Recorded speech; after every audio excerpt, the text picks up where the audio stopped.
దినేష్ గారండి? Hello. Dinesh hello. Dinesh గారండి, నమస్తే అండి. అవునండి, ఎవరండి? నేను జయానండి. అందమైన జీవితం ప్రోగ్రాం నుంచి, సుమన్ టీవీ నుంచి కాల్ చేస్తున్నాను. మేడం చెప్పండి మేడం. మీతో మాట్లాడొచ్చండి? ఒక 5 నిమిషాలు టైం ఇవ్వగలుగుతారా మాకు? పర్లేదు మేడం, చెప్పండి మేడం. రైట్. నాతో పాటు డాక్టర్ కళ్యాణ్ చక్రవర్తి గారు కూడా ఉన్నారండి. సార్. దినేష్ గారు నమస్తే అండి. ఇంకో సమయం సందర్భంలో ఇంకో చోట అయితే కనుక ఇంకా మంచిగా మాట్లాడుకుని ఉండేవాళ్ళమేమో, కానీ దురదృష్టం కొద్దీ ఈరోజు మా దగ్గరికి ఒక కంప్లైంట్ వచ్చిందండి. ఆ కంప్లైంట్కి రెస్పాన్సే మీకు కాలు. మీ భార్య సౌమ్య గారు చాలా బాధాకరమైనటువంటి ఒక సిచ్యువేషన్లో మాకు ఈమెయిల్ పెట్టారు. ఇప్పుడు వరకు ఆవిడతో మాట్లాడటం జరిగింది. మీరు సార్. చాలా అర్ధాంతరంగా, చాలా ఘోరాతి ఘోరంగా, అంటే మీ వర్జన్ నేను ఇంకా వినలేదు, బహుశా మీ వర్జన్ ఏమైనా డిఫరెంట్గా ఉంటుందేమో అని ఆశపడుతున్నాను నేను. బహుశా ఏమైనా చిన్నపాటి లోపాలు ఉంటే కనుక, భార్యాభర్తలు మిమ్మల్ని కలిపేదానికి ఏమైనా అవకాశం ఉంటే కనుక భగవంతుడికి శతకోటి వందనాలు నేను సమర్పించుకుంటాను. కానీ ఇక్కడ ఏంటంటే మీ ఆ భార్య గారు చెప్పినటువంటిది ఏంటంటే, మీకు 2 బిడ్డలు కన్నారు పెళ్ళయిన తర్వాత. అందులో మొదట ఆడపిల్ల దురదృష్టం కొద్దీ 2 వారాలకే చనిపోయింది. ఆడపిల్ల పుట్టింది అనేటటువంటి విపరీతమైన నిరాశ నిస్పృహతో ఉన్న మీరు, ఆడపిల్ల చనిపోయినప్పుడు హాస్పిటల్కి కూడా రానటువంటి, బాడీని కూడా చూడకూడదు ఉన్నటువంటి పరిస్థితి ఏర్పడింది. అయినా కానీ ఈ అమ్మాయి ఆగకుండా నీ భార్య రెండో ఆడపిల్లని, ఎక్కడైనా ఒక చిన్నపాటి మార్పు, కేవలం ఆడపిల్ల గురించే కదా, 50% ఛాన్స్ కదా, మగపిల్లడు పుడితే కనుక భార్యాభర్తలుగా మేము రాముడు సీతల్లాగా ఉంటాం కదా అనేటటువంటి ఉద్దేశంతో ఒక ఛాన్స్ తీసుకుంది. కానీ ఆ అమ్మాయి కర్మ, దురదృష్టమో, నష్టమో, కష్టమో అని మనకు తెలియదు, కానీ మళ్ళీ ఆడపిల్ల పుట్టింది. ఇంకా రెండో ఆడపిల్ల పుట్టిన తర్వాత ఆ అమ్మాయికి కష్టాలు తీరినట్టుగా, ఆ అమ్మాయికి ఆ పుట్టినటువంటి బిడ్డకి ఆటిజం అనేటటువంటి వ్యాధి సోకిన, అంటే డెవలప్మెంటల్ డిసార్డర్ వచ్చింది. ఆ పిల్లని కాపాడుకునేటటువంటి ప్రయత్నంలో ఉంటే కనుక మీరు ఈ అమ్మాయిని నిలదీసి, నిందించి, అవమానించి, అనుమానించి, అన్నీ చేసి ఈరోజు ఈ బిడ్డ నీ వల్లే పుట్టింది, ఆడపిల్లే కాకుండా వికలాంగంతో పుట్టినటువంటి ఆడపిల్ల నాకొద్దు, గుడ్ బై అని చెప్పి అక్కడ మీరు వేరే చోట బ్యాటింగ్ చేస్తున్నారని చెప్పి సార్. వేరే చోట వేరే అమ్మాయితో ఉన్నారు, మీరు ఫోన్ ఎత్తరు అనేటటువంటి దృక్పథంతో ఉన్న అమ్మాయికి మేము మీకు డైరెక్ట్గా ఇలా ఫోన్ చేసి సర్ప్రైజ్ ఇవ్వాల్సినటువంటి అవసరం పడింది. ఆ అమ్మాయి లైన్లో ఉందా సార్? ఉందండి. అమ్మాయి లైన్లో ఉందండి. ఉంది. ఉంది ఎందుకు దినేష్ దాచి? గారు. సౌమ్య మాట్లాడము ఒకసారి దినేష్ తో. చెప్పండి. ఏమో కంప్లైంట్ ఇచ్చినామంట. ఏం కంప్లైంట్ ఇచ్చినావు నా మీద? కంప్లైంట్ ఏం కాదండి, జరిగిన విషయాలే చెప్పాను నేను. ఒకసారి మాట్లాడండి, మీ వైపు తప్పేం లేదని మీకు అనిపిస్తే జరిగిందంతా ఎక్స్ప్లెయిన్ చేయండి వాళ్ళకి. ఒక ఆడపిల్ల పుట్టడం అనేటటువంటిది ఒక ఆడది చేసుకునేటటువంటి నేరమా? మీరు కన్న తల్లి ఆడదు కాదా? తరతరాలుగా మా ఇంట్లో కూడా లేదు సార్, అది ఆడపిల్లది. ఆ ఇంట్లో కూడా లేదు. మీ అమ్మగారు ఆడపిల్లే కదయ్యా. మీ అమ్మ ఒక ఆడది లేకపోతే ఒక మగాడు ఎక్కడి నుంచి వస్తాడు? ఆడపిల్లలు పుట్టడం మా ఇంట వంట లేదు, మా డాడీ సైడ్ నుంచి. సరే, ఫస్ట్ ఒక ఆడపిల్ల పుట్టింది, ఏదో అన్ఎక్స్పెక్టెడ్ గా అట్లా అయినదేమో. మన రెండోసారి కూడా ఆడపిల్ల పుట్టడం సరే, పుడితే పుట్టింది, అది మంచిగా కూడా లేదు ఆ పిల్ల. అది ఎవరి చేతుల్లోది? మన దూడదు బాబు, అది ఎవరి చేతుల్లోదయ్యా? వాళ్ళ ఫ్యామిలీలో పోనీ వాళ్ళ మామలో అత్తలో ఎవరికొకరికి ఉందంటే నాడు వాళ్ళేదో వచ్చిందని చెప్పేసి మనం అనుకుంటాం. నా ఫ్యామిలీలో ఉంది అనుకో, నాదని నేను అనుకుంటా. సరే, ఇది ఇంకా విచిత్ర విడ్డూరంగా ఉంది. సో ఆ అమ్మాయి ఫ్యామిలీ, నాకు అర్థమైతలేదు. ఆ అమ్మాయి ఫ్యామిలీలో కూడా ఆడపిల్లలు అనేటటువంటిది లేదు, మీ ఫ్యామిలీలో కూడా లేదు అంటే కనుక ఈ అమ్మాయికి ఆడపిల్ల పుట్టడం అనేటటువంటి దానికి వేరే కారణం ఉందని అంటావా? అంతే కదా సార్. మరి ఇప్పుడు నా కూతురు అన్నప్పుడు నన్ను చూసి నా దగ్గర రావాలి. అసలు ఆటిజం అంటే నా ఏంటి? దగ్గర కూడా వస్తలేదు. నిన్ను ఎడ్యుకేట్ చేయటం అనేటటువంటిది చాలా కష్టం.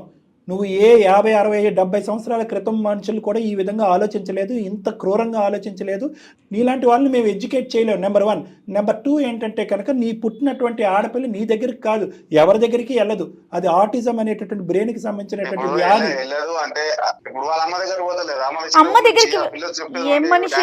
అమ్మ దగ్గరికి కూడా పోట్లేదు రా తమ్ముడు, అమ్మ దగ్గరికి కూడా పోట్లేదు, ఎవరి దగ్గరికి పోట్లేదు. అమ్మ అని అనలేదు, అమ్మని చూసినా కూడా రికగ్నైజ్ చేయలేరు, నాన్నని చూసినా రికగ్నైజ్ చేయలేరు. అలా పుట్టడం కూడా వాళ్ళింట్లో వీళ్ళింట్లో లేదట.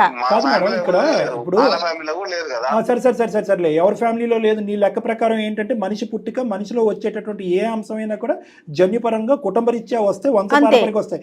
దరిద్రం ఏంటంటే నువ్వు అనేటటువంటి ఒక దరిద్ర కొట్టు మాట ఏంటంటే, ఆడపిల్లలు పుట్టడం అనేది మా వంశంలో లేదు, వాళ్ళ వంశంలో కూడా లేదు, కాబట్టి నాకు నా భార్యకి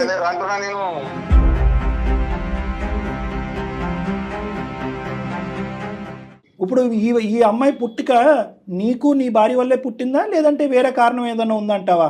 అదే ఉందని చెప్పేసి కదా సార్ పక్క వచ్చింది మరి. నీకు మామూలు పిచ్చి లేదు. పిచ్చి అంటే కనుక పిచ్చి వాళ్ళందరూ కోప్పడి నిన్ను వచ్చి కొడతారు. అమ్మో ఈ అమ్మాయి 4-5 సంవత్సరాలు బట్టి ఎటువంటి నరకం చూసిందో మాకు బాగా ఈ 10 నిమిషాల్లోనే మాకు అర్థమైంది. తప్పు చేసినప్పుడు అట్లా ఏడుకోపోయింది. మాటలు జాగ్రత్త, మాటలు జాగ్రత్త. ఏమనుకుంటున్నా? ఇది పబ్లిక్ ప్లాట్ఫామ్, ఇది పబ్లిక్ ప్లాట్ఫామ్. నీ దగ్గర ఆధారం లేకుండా లేనిపోయిన అలిగేషన్స్ వేస్తే కనుక నీ మీద కేసు పెట్టి డిఫమేషన్ చేస్తాం. పోలీస్ స్టేషన్ లో ఓసలు లెక్క పెడతావు. ఇంకెక్కడో చాలా బిజీగా ఉన్నావు అంట నువ్వు. ఎక్కడున్నావు? ఎక్కడ ఉంటా సార్, మీకెందుకు అది? ఇప్పుడు నువ్వు పెళ్లి చేసుకున్నా అని చెప్పేసి ఆ పిల్లలు ఇంతవరకు అడగలేరు, మీరు అడుగుతారు. ఆ అమ్మాయి అడగలేకపోతుంది కాబట్టి, ఆ అమ్మాయికి ఆ సపోర్ట్ లేదు, ఆ మోరల్ సపోర్ట్ లేదు కాబట్టి ఆ అమ్మాయి తరపున మేము నిలబడి అడుగుతున్నాం.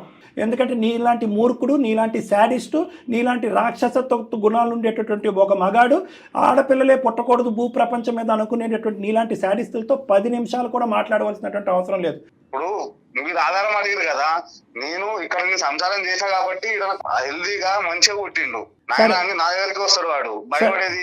సరే సరే బాబు, నీతో ఒక్క నిమిషం కూడా మాట్లాడటం వేస్ట్. ఎందుకంటే ఆ అమ్మాయి ఆల్రెడీ నిర్ణయం తీసుకున్న తర్వాతే మా ద్వారా మాట్లాడేటటువంటి ప్రయత్నం చేసింది. నీకు ఒక నిమిషం ఒక సమయం కేటాయించడం కూడా వేస్ట్. అతను డ్రింక్ చేసి మాట్లాడుతున్నట్టు అనిపిస్తుంది బాబు. నాకు తాగి మాట్లాడుతున్నావు, పొగరబోతుగా మాట్లాడుతున్నావు, ఎలా మాట్లాడినా బహుశా తాగిన వాళ్ళు కూడా ఇంత ఘోరంగా. ఉండు ఒక్క నిమిషం దినేష్, ఇంకా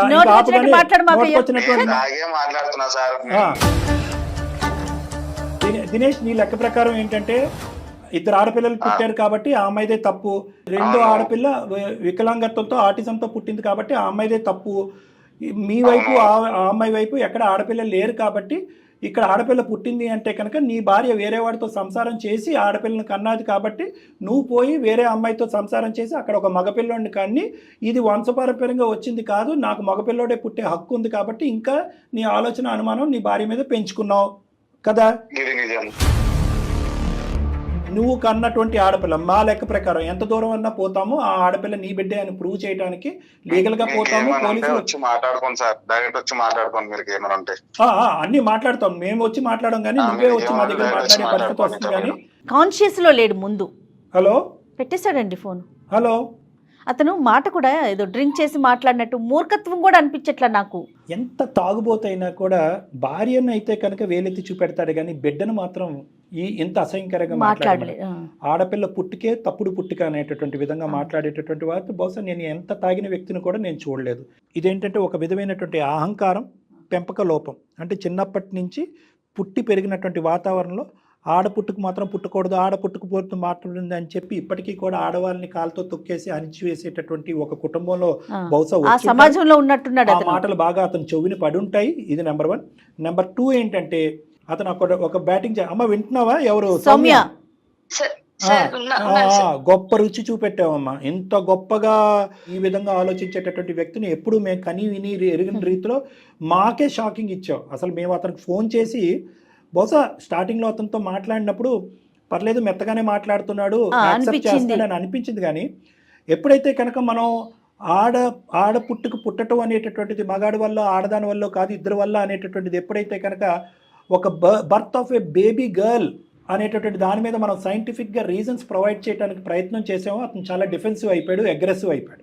ఎందుకు అంటే కనుక అతనికి ప్లాన్ బి అనేది ఉంది. ఎప్పుడైతే కనుక నువ్వు ఎక్కడికి పోయావురా, నువ్వు ఎవరితో నువ్వేం చేస్తున్నావు, అక్కడ నీకు అనే హక్కు ఎవరు ఇచ్చింది, ఇటువైపు ఒక 100 మంది కుటుంబ సభ్యులు అటువైపు 100 మంది కుటుంబ సభ్యులు తీసుకొచ్చి నేను నిలదీస్తాం, ఉతుకుతాం అనే మాట ఎక్కడ వస్తుందో అనేటటువంటి ఉద్దేశంతో నీ క్యారెక్టర్ అసాసినేట్ చేయడానికి ట్రై చేస్తున్నాడమ్మా.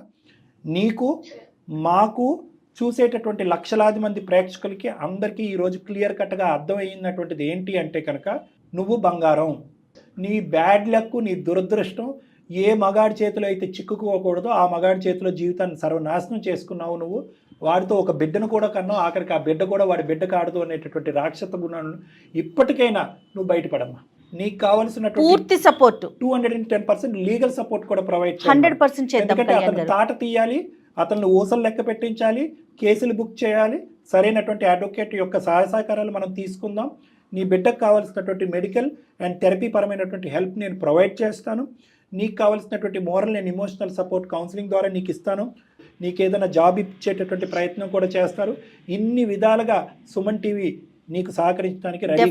డెఫినెట్గా పూర్తి Thank సహాయ you, sir. సహకారాలు Thank you, sir. అందిస్తామండి మేము. అర్థమైందమ్మా? చచ్చిపోవటం దీని పరిష్కారం కాదు.